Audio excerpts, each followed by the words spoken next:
Good evening, friends. Let us dive into another case law, that is Aligarh Muslim University through its registrar Faizan Mustafa versus Naresh Agarwal. The bench which heard this case consisted of Honorable Justice Chief Justice D.Y. Chandrachud, Justice Sanjeev Khanna, Justice Surya Kant, Justice J.B. Pardiwala, Justice Dipankar Datta, Justice Manoj Mishra, and Justice Satish Kumar Sharma. So, friends, this was seven-judge bench which heard the question of law. The question of law is, when does an educational institute qualify as a minority institute entitled to protection under Article 30 of the Constitution?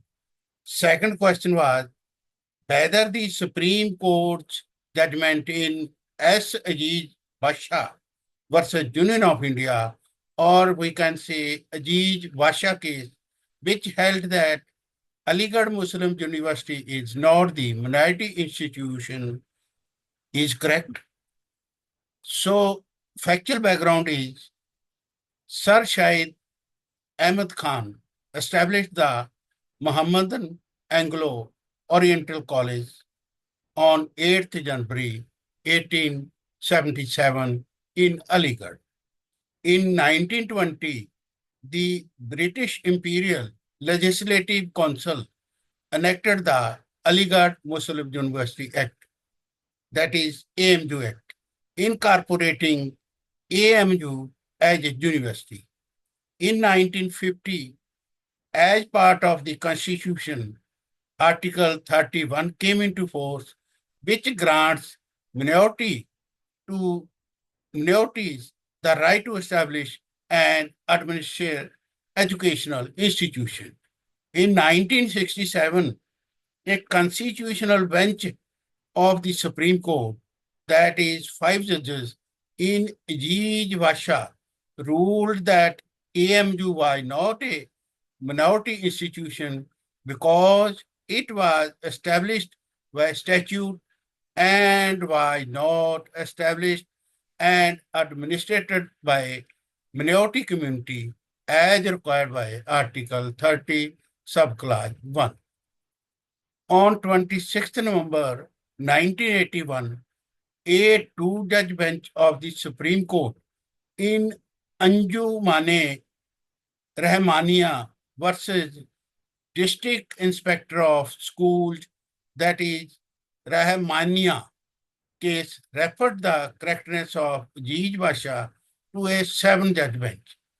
Parliament then enacted the Aligarh Muslim University Amendment Act 1981. This amendment amended the AMU Act significantly and defined the university as an institution established by the Muslim of India, originating as MAO College and later incorporated as AMU, aiming to further the educational and cultural advancement of Indian Muslims. In 2005, the Allahabad High Court declared AMU's 50% reservation policy for Muslim students in its postgraduate medical program unconstitutional. In doing so, the High Court held that AMU was not a minority institution under Article 30, Subclause 1, even after the 1981 amendment. On 12th February 2019, a three-judge bench of the Supreme Court, led by the Chief Justice Ranjan Gogoi, heard AMU's appeal and observed that High Court's decision relied on Aziz Basha, the correctness of which has been questioned. In Rahmania, and not yet conclusively decided. Consequently, the court referred the matter to seven-judge bench. So, friends, the decision of the seven-judge bench, the Honorable Court by 4-3 majority overruled Jej Basha. The majority held that merely because an institution is created by the statute does not strip it of minority status. The majority also held that Article 30, subclause 1 protects institutions established before the Constitution came into force in 1950. The court laid down criteria to determine when an institute is minority institution benefiting from Article 30, subclause 1 protection. The majority judgment was authored by Chief Justice Chandrachud, Justice Kant, Datta, and Sharma, authored separate party dissenting opinions.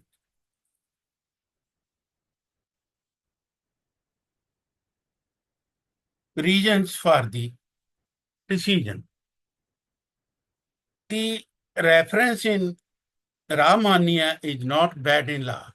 The majority upheld the decision of two-judge bench in Ramania, which questioned the correctness of Aziz Basha and requested that the matter be placed before the Chief Justice for consideration by a seven-judge bench.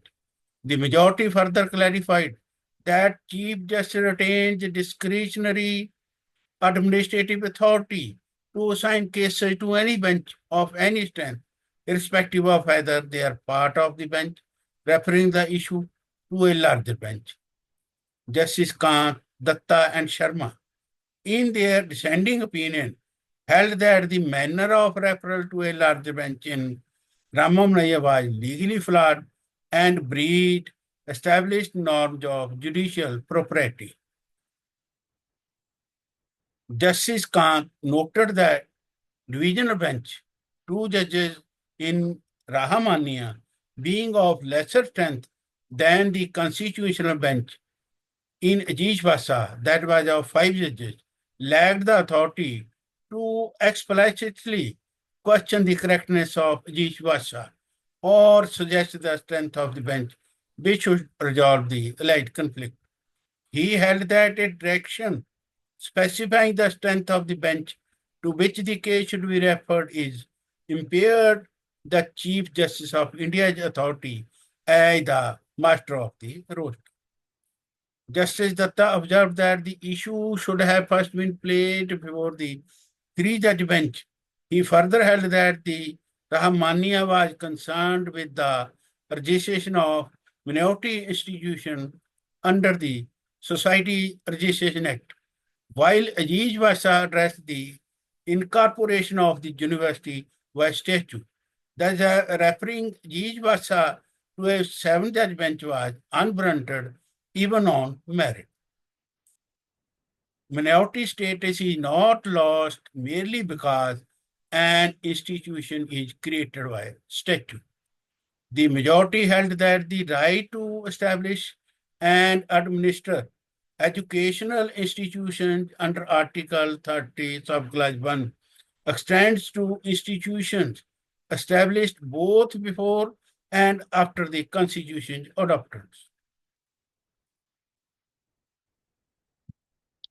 The majority held that an educational institution does not lose its minority status merely because it is created by statute.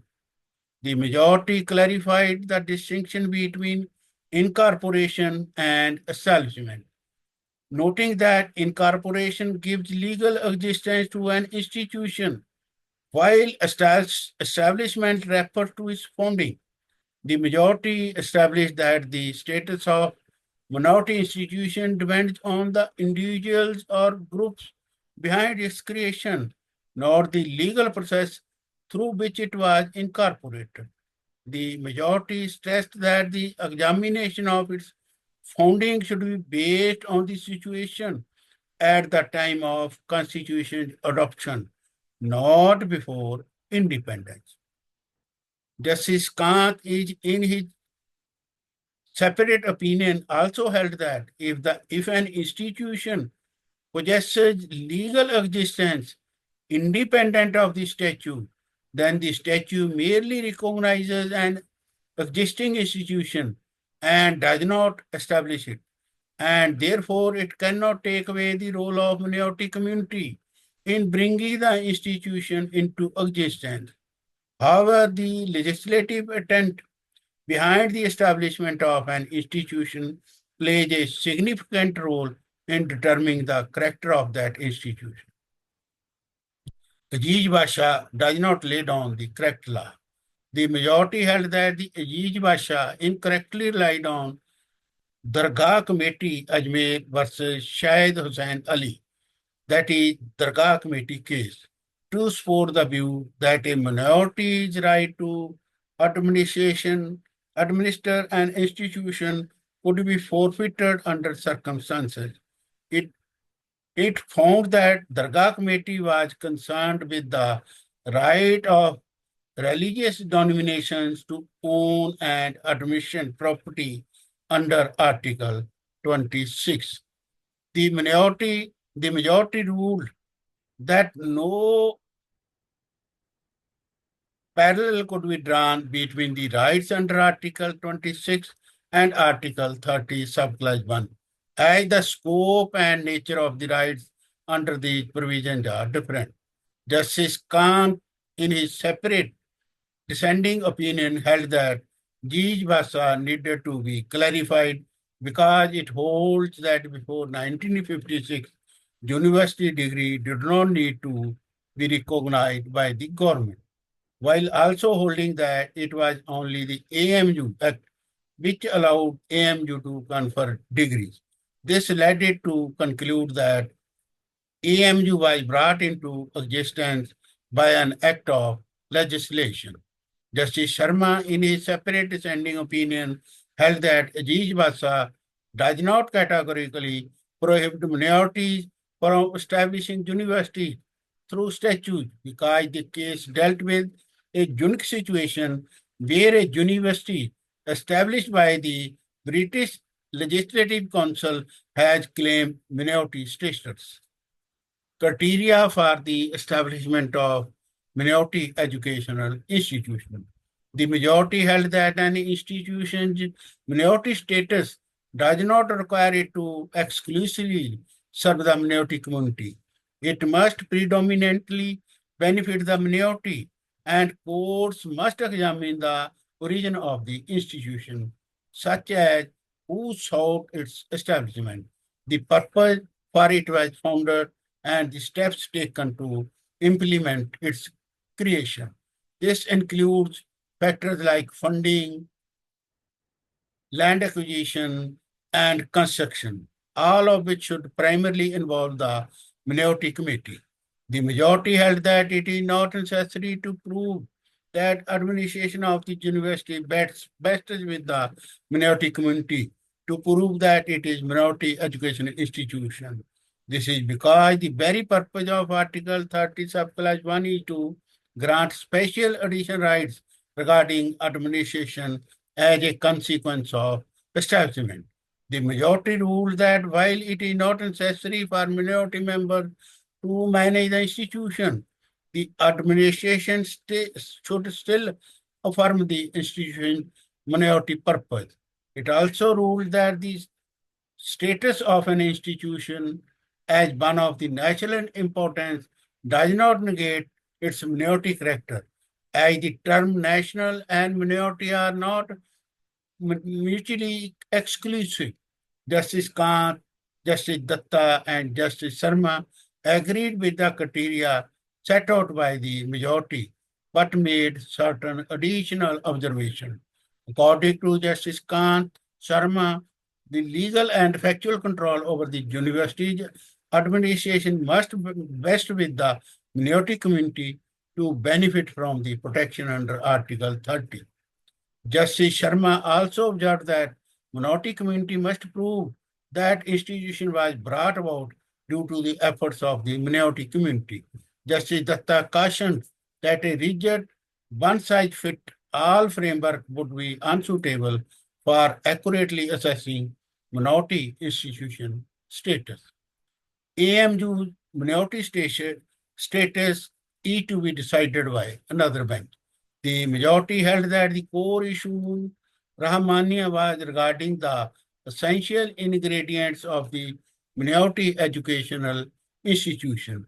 The 2019 reference order was also limited to the criteria to qualify as the minority educational institution.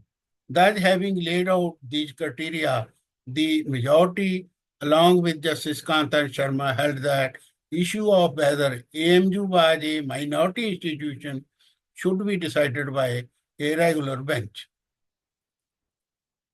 However, Justice Datta, in a dissenting opinion, held that sending AMU's minority status to a regular bench was unnecessary, as the issue has been extensively argued and resolving it would save judicial time. Despite finding the reference legally invalid, he chose to answer the reference and affirmed the conclusion in Aziz Basha that AMU was established by the imperial legislature through the AMU Act, not by the Muslim community. Justice Datta observed that the society is linked to AMU's claimed minority heritage dissolved with the enactment of AMU Act. He further ruled that the government's structure, funding, admission, and appointments in the university demonstrates an involvement of the state which amounted to absolute control over the administration of the university.